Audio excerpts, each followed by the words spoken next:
वैसे तो हमारे देश में बहुत सी कम्युनिटीज़ हैं और हर कम्युनिटी की अपनी अपनी खासियतें हैं। किसी से आप बहादुरी सीख सकते हो तो किसी से कल्चरल एनरिचमेंट, तो कोई मशहूर है अपने खान पान और हुनर के लिए। ऐसी एक फेमस कम्युनिटी है बनिया कम्युनिटी, जिसका नाम सुनते ही हमें याद आता है धंधा, प्रॉफिट और पैसा। जी हाँ, चाहे एरोप्लेन हो या धनिया, सब कुछ बेचता है बनिया। बनियों की बिजनेस स्किल्स पर अगर आपको जरा सा भी डाउट है तो आइए पंचतंत्र की एक कहानी सुनिए। एक बार एक जमींदार का घोड़ा बीमार हो गया। जमींदार ने सोचा बनिए के पास बहुत पैसा है, जरा उसे चूना लगाया जाए। वो बनिए के पास गया और बोला, भाई मुझे पैसों की जरूरत है, तुम मेरा घोड़ा खरीद लो और पैसे दे दो, मैं केवल 1000 रुपये में घोड़ा दे दूंगा। बनिया बोला, चौधरी साहब मेरे पास तो केवल 500 ही है, देना है तो बोलो। जमींदार को यह भाव सही नहीं लगा और वो वापस घर चला गया। घर जाते ही उसने देखा कि उसका घोड़ा तो मर चुका है। वो फौरन बनिया के पास गया और बोला, ठीक है, मुझे तुम्हारा सौदा मंजूर है। बनिया ने उसे 500 दिए और जमींदार वो पैसे लेकर कुछ दिनों के लिए गांव से बाहर चला गया। कुछ महीनों के बाद जब वो गांव वापस आया तो उसने देखा कि बनिया की दुकान और बड़ी हो गई है। वो सोच रहा था बनिया उसे गालियां देगा, लेकिन बनिया ने कहा, भाई आओ, कैसे हो, कुछ चाय पानी ले लो। जमींदार हैरान हो गया। उसने बनिया से पूछा, ये सब कैसे हुआ? बनिया ने कहा, आपका ही दिया हुआ है सब कुछ। जमींदार बोला, पर मैंने तो तुम्हें मरा हुआ घोड़ा बेचा था। बनिया बोला, मैंने उस मरे हुए घोड़े से 10,000 कमा लिए। जमींदार हैरान रह गया। बनिया ने कहा, मैंने एक लॉटरी का विज्ञापन दिया कि जो जीतेगा मैं उसे 1 रुपये में घोड़ा दूंगा। बहुत से लोग लॉटरी खरीदने आए और लॉटरी की टिकट बेचकर मैंने 10,000 कमाए। जमींदार ने पूछा, अरे तो विजेता को क्या दिया, घोड़ा तो मरा हुआ था। बनिया ने कहा, विजेता को मैंने उसके टिकट का दाम यानी कि 10 रुपये और 1 रुपये एक्स्ट्रा जो उसने घोड़ा खरीदने के लिए दिए थे वो वापस कर दिए और कहा कि घोड़ा इलाज के दौरान मर गया, तुम्हारा जो भी नुकसान हुआ है वो वापस ले लो। वो भी खुश, मैं भी खुश। लगभग 600 रुपये लगाकर मैंने 10,000 कमा लिए। तो देखा आपने, चाहे मरा हुआ घोड़ा हो या मिट्टी, सच में बनिया कुछ भी बेचकर प्रॉफिट कमा सकते हैं। लेकिन कैसे? आज के इस वीडियो में हम इसी सीक्रेट को रिवील करेंगे और जानेंगे कि वो कौन सी स्ट्रेटेजीज हैं जिन्हें फॉलो करके बनिए एक सक्सेसफुल बिजनेसमैन बनते हैं। रेडी हो तो कमेंट कर दो, आई एम रेडी, क्योंकि जिंदगी बदलने वाली है दोस्त।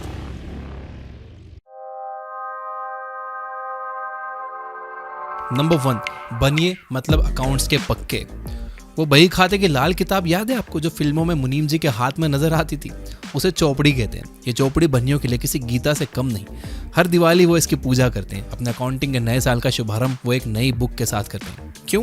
ये केवल उनका कोई अंधविश्वास नहीं, बल्कि ये सिंबलाइज करता है इस फैक्ट को कि मनी मैनेजमेंट में अकाउंटिंग कितनी जरूरी है, चाहे बिजनेस हो या आम जिंदगी। अगर आपने पैसे का हिसाब नहीं रखा तो आप भी बाकियों की तरह यही कहते रह जाओगे कि यार पैसा कहाँ जाता है, कुछ पता ही नहीं चलता। और भाई, जिस चीज़ को आप मेजर नहीं कर पा रहे उसे मैनेज कैसे करोगे? इसके अपोजिट अगर आप किसी बनिए को देखोगे तो वह हिसाब का बिल्कुल पक्का होगा। इसलिए इनके ऊपर यह कहावत है कि दोस्ती पक्की, हिसाब अपना अपना। चाहे घर का खर्चा हो या बिजनेस में लगने वाला पैसा या अपने एम्प्लॉयज की सैलरी, सबका हिसाब बनिए बिल्कुल बारीकी से रखते हैं। और रखे भी क्यों ना, हिसाब के बिना छोटे से छोटा बिजनेस भी सक्सेसफुल नहीं हो सकता। यहाँ सीखने वाली बात यह है कि मनी मैनेजमेंट सीखने से पहले आपको मनी मेजरमेंट सीखना होगा, ताकि आपको पता चले कि आपका पैसा आखिर कहाँ जा रहा है। अब इसका यह मतलब नहीं है कि आप 10-10 रुपए का हिसाब रखो, क्योंकि ये बहुत इम्प्रैक्टिकल है, लेकिन बड़े हिसाबों का रखना बहुत जरूरी है। Number 2, it's in the genes यार। बनिया शब्द संस्कृत का शब्द वाणिज्य से बना है, जिसका मतलब है कॉमर्स, यानी जिसके नाम में ही ट्रेड और कॉमर्स जैसे शब्द आते हैं। भला वो बिजनेस कैसे नहीं सीखेंगे? ये कहना गलत नहीं होगा कि बिजनेस उनके जीन्स में ही होता है। हमारे घरों में जिस तरह पॉलिटिक्स, करंट अफेयर्स और रोज की बातें डिस्कस होती हैं, उसी तरह बनियों के घरों में धंधा, रोकड़ा, बचत जैसे टॉपिक्स पर बात होती है। वो डिस्कस करते हैं कि कौन सा बिजनेस चल रहा है, मार्केट में किसकी डिमांड है, कौन सा रॉ मटेरियल कहाँ सस्ता मिलता है, किसने कैसे पैसा बचाया और ज्यादा प्रॉफिट कमाया, टैक्स कैसे बचाया जाए। यानी बचपन से ही फुल फाइनेंशियल नॉलेज। इसलिए बाय बर्थ ही उनके दिमाग में बिजनेस फिट होता है। चाहे अंबानी हो या अडानी या मित्तल या गोयल, इनकी पिछली जनरेशंस भी कहीं ना कहीं बिजनेस में ही इन्वॉल्व रही है। जहां हम मिडिल क्लास लोग स्कूल और कॉलेज की फॉर्मल एजुकेशन लेकर खुद को एक अच्छा एम्प्लॉय बनाने की तैयारी करते हैं, वहीं बनिए अपने बच्चों को बिजनेस और फाइनेंस सिखाकर नौकरी देने वाला बनाते हैं। अब यहाँ पर सीखने वाली एक बहुत बड़ी बात यह है कि हमें भी अपने घरों में ऐसा माहौल बनाना चाहिए जहां हम बच्चों को फाइनेंशियल एजुकेशन दें, ताकि उन्हें पैसों की इंपॉर्टेंस पता चल सके। लेकिन ज़्यादातर घरों में इसका उल्टा ही हो रहा है। माँ बाप बच्चों को इतना पैम्पर कर रहे हैं कि उन्हें बिना मेहनत के सब कुछ मिल रहा है। उन्हें कुछ पता ही नहीं होता कि पैसा क्या है, कहाँ से आता है, कैसे कमाया जाता है। उन्हें बस इतना पता है कि जो चीज़ें हमें पसंद है वो हमें मम्मी पापा दिला देंगे। इस तरह वो कभी पैसा बचाना नहीं सीख पाएंगे।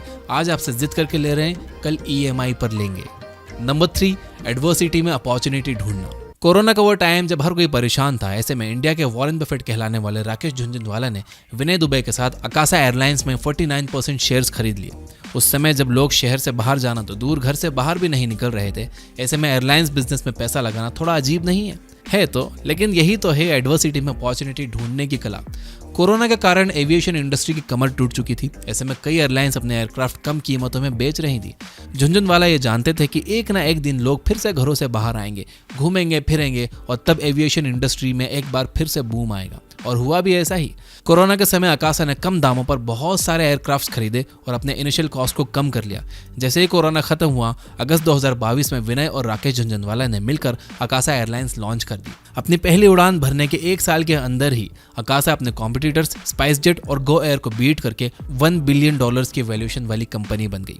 बनियों की ये क्वालिटी हमें सिखाती है कि एडवर्सिटी लाइफ का एक पार्ट है। आप चाहो तो मुश्किल समय में डर कर कंफर्ट को चुन सकते हो, या फिर आप लाइफ की स्टीयरिंग अपने हाथ में लेकर एडवर्सिटी में भी अपॉर्चुनिटी ढूंढ सकते हो। नंबर 4, साथ रहो साथ कमाओ। अगर आपके आसपास कोई बनिया रहता है तो आपने नोटिस किया होगा कि बनिए साथ साथ रहते हैं, यानी उनके मामा चाचा मौसा सब या तो आसपास ही रहते होंगे या एटलीस्ट सेम सिटी तो पक्का, क्योंकि बनिया हमेशा कम्युनिटी लिविंग में विश्वास करते हैं। मेरे अपने शहर में पूरी की पूरी कॉलोनी बनियों की होती है। चाहे देश में काम करना हो या विदेश जाना हो, सब कुछ ये लोग साथ साथ करते हैं। मेरे गुजराती वाले वीडियो में आपने सुना होगा कि कैसे पापा पटेल ने खुद अमेरिका में बस कर अपने रिश्तेदार और दोस्तों को भी अमेरिका में बसाया और उन्हें भी होटल बिजनेस में लेकर आए। इसी तरह अगर आप अपने आसपास भी गौर करोगे तो देखोगे कि जब भी एक बनिया एक शहर से दूसरे शहर जाता है और वहां अपना बिजनेस जमाता है तो उसके साथ साथ धीरे धीरे उसके कई रिश्तेदार भी उसी तरह के बिजनेस को करने उस शहर में आ जाते हैं। ऐसा क्यों? क्योंकि बनिए ये मानते हैं कि खुद भी बनिए और दूसरों को भी बनाइए, यानी खुद को ग्रो करने के साथ साथ अपनी कम्युनिटी की भी ग्रोथ में पार्टिसिपेट करिए, क्योंकि आपकी कम्युनिटी ही आपका नेटवर्क है और नेटवर्क जितना स्ट्रांग होगा आपका नेटवर्थ भी उतना बढ़ेगा। और सिर्फ बिजनेस ही नहीं, लाइफ के कई उतार चढ़ावों में आपके अपने आपका साथ देने के लिए आपके साथ खड़े होंगे। जहां एक तरफ लोग न्यूक्लियर फैमिली कल्चर की तरफ अट्रैक्ट हो रहे हैं, ऐसे में बनिए जॉइंट फैमिलीज में रहना, एक साथ बिजनेस करना पसंद करते हैं, क्योंकि उन्हें पता है कि साथ रहने में कम एफर्ट और ज्यादा प्रॉफिट मिलता है, और अलग अलग होने पर काम ज्यादा हो जाता है और प्रॉफिट भी बढ़ जाता है। चाहे आप किसी भी बनिया बिजनेसमैन को देख लो, जब भी वो ऊपर उठाए उसने अपनी कम्युनिटी को भी उठाने की कोशिश की है। जैसे यूं तो अनिल और मुकेश अंबानी में कितने भी डिस्प्यूट हों, लेकिन जब अनिल के जेल जाने की नौबत आ गई तो मुकेश ने लगभग 600 करोड़ रुपए की मदद करके अनिल अंबानी को जेल जाने से बचाया था।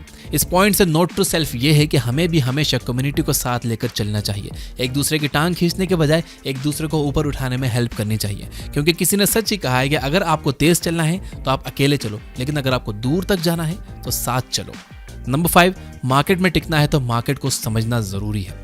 राधेश्याम अग्रवाल और राधेश्याम गोयनका स्कूल के पक्के दोस्त, दोनों बचपन से ही सिंगल फेस डबल चक्री दिमाग के थे, यानी टोटल बनिया बुद्धि। कभी होममेड ग्लू बनाकर बेचते, कभी साबुन बनाकर बेचते। इस तरह बचपन से ही उन्होंने प्रोडक्ट बनाना और बेचना सीख लिया था। जब वो बड़े हुए तो उन्हें एहसास हुआ कि उन्हें कुछ बड़ा करने के लिए कैपिटल चाहिए। ऐसे में गोयनका के डैड ने उन्हें 20,000 रुपए दे दिए और इस तरह जन्म हुआ इमामी कॉस्मेटिक्स का। राधेश्याम डीओ का मार्केट स्टडी से ये तो समझ में आ चुका था कि इंडियन मार्केट में फॉरेन कॉस्मेटिक्स की बहुत डिमांड है, लेकिन हाई प्राइस होने के कारण देश के ज्यादातर मिडिल क्लास लोग उसे अफोर्ड नहीं कर पाते थे, यानी उन्हें अपनी टारगेट पॉपुलेशन मिल चुकी थी। मिडिल क्लास लोग जो इंटरनेशनल प्रोडक्ट यूज करना चाहते थे, वो भी सस्ते दामों में। तभी उनका दिमाग चला कि सारा खेल तो विजुअल्स का है। लोकल प्रोडक्ट और इंपोर्टेड प्रोडक्ट में मेजर डिफरेंस था पैकेजिंग का। बस फिर क्या था, उन्होंने इंडियन प्रोडक्ट में कर दी फॉरेन जैसी पैकेजिंग और कमाल हो गया। चाहे फेयर एंड हैंडसम हो, डर्मिकूल या बरसों पुराना बोरो प्लस, इमामी के प्रोडक्ट्स ने हर जगह धूम मचा दी। वो घर घर पहुंचने वाला इंडिया का सबसे पहला कॉस्मेटिक ब्रांड बन गया।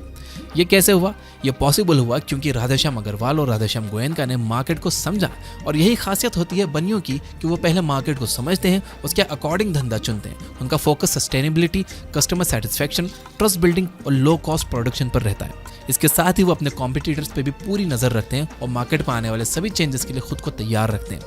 इससे आप ये सीख सकते हो कि बिजनेस करने से पहले मार्केट स्टडी और टारगेट कस्टमर को समझना बहुत जरूरी है।